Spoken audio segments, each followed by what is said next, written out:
Ketika Korea Utara meluncurkan percobaan roketnya ke arah Jepang kemarin, dunia intelijen pertahanan internasional menjadi ramai. Kita tahu Jepang negara yang paling gencar melakukan sanksi ekonomi terhadap Rusia sebagai pernyataan Jepang anti Rusia dan tidak setuju Ukraina dianeksasi oleh Rusia. Jepang punya sejarah panjang yang memang tidak suka Rusia. Dan kita tahu Korea Utara, pemerintahannya bisa berjalan panjang karena dua negara membuat Korea Utara ini sebagai benteng atas sekutu. Negara itu tadi adalah Rusia dan Tiongkok.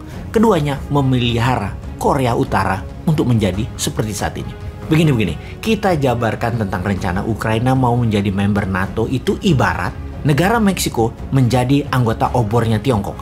Atau Meksiko gabung dengan Rusia dalam fakta militer. Pasti Meksiko diinvasi oleh Amerika karena Meksiko adalah pagar atau benteng Amerika dari selatan. Ketika Putin mengatakan akan meluncurkan nuklir sebagai deterrent factor atau faktor penggentar, sesaat setelah pernyataan itu meluncurlah roket ke arah Jepang dari sisi timur semenanjung Korea dengan mengatakan uji coba yang dilakukan oleh Korea Utara.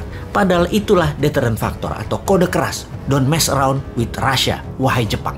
Kata-kata tersebut keluar lewat Korea Utara, dititip oleh Rusia. Semakin menarik ini perang Ukraina karena Rusia main dua kaki dengan cantik. Sisi Eropa Timur dan sisi semenanjung Korea. Di sisi Natuna Utara, kayaknya dapat dipastikan Tiongkok saat ini sedang memanaskan engine perangnya di sana. Kapan ini menjadi bencana dunia? Kita sudah mengatakan jauh-jauh hari sejak tahun 2019, di mana Menteri Keuangan kita kan sama, dia juga. Kita mengatakan ubah strategi ekonomi bernegaranya karena ini bukan masa dunia dalam ekonomi normal. Ini dalam war. Maka ekonomi dan strategi bernegaranya harus berbasis warfare. Economic at war berbeda dengan economic at normal condition.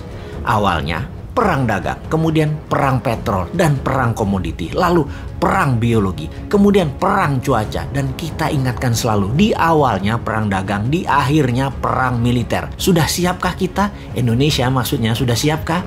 Video dan pesan itu banyak dan telah menyebar ditonton banyak orang, namun banyak yang skeptis. Siapa Bosman? Kok berani-berani menantang pakar ekonomi dan pakar pertahanan negeri Wakanda yang sangat mumpuni? Ya bukan siapa-siapa Om, Bosman mah wong bodoh ngaku pinter. Hanya ada sedikit informasi, ya kita bagi ke masyarakat biar masyarakat yang menilai apakah benar akan ada perang militer, apakah benar akan minyak mentah ke $100, apakah benar BBM akan naik, listrik akan naik, harga pangan akan naik. Mending harga naik kalau ternyata stoknya nggak ada karena dunia perang. Semua negara nyetok buat rakyatnya. Wakanda adalah negara yang dibuat supaya menjadi negara pengimpor dengan rendahnya produksi. Maka sekarang stoknya tidak ada, bukan hanya mahal, tapi ya sudah. Semua sudah terjadi. Ada dua analisa besar saat ini. Akankah perang dunia ketiga terjadi di mana blok Rusia, mantan Soviet, ditambah Tiongkok dan Korea Utara serta plus kemungkinan Wakanda di satu sisi, kemudian di sisi lawan Eropa Barat, NATO, Amerika plus sekutu Amerika. Analisa pertama, kalau Ukraina didiamkan, dibiarkan untuk Rusia oleh NATO dan oleh Amerika, dikasih ke Rusia Ukraina tersebut, dilanjutkan dengan perang diplomasi, maka selesai. Tidak ada perang dunia ketiga, selesai. Analisa kedua, Amerika, sekutu, NATO, dan Eropa Barat menyiapkan tentara di battleground atau perang darat dalam jumlah besar. Seperti di Normandy di tahun 1942 atau seperti di Saudi di tahun 1090-an akhir. Kemudian mencoba membebaskan Ukraina.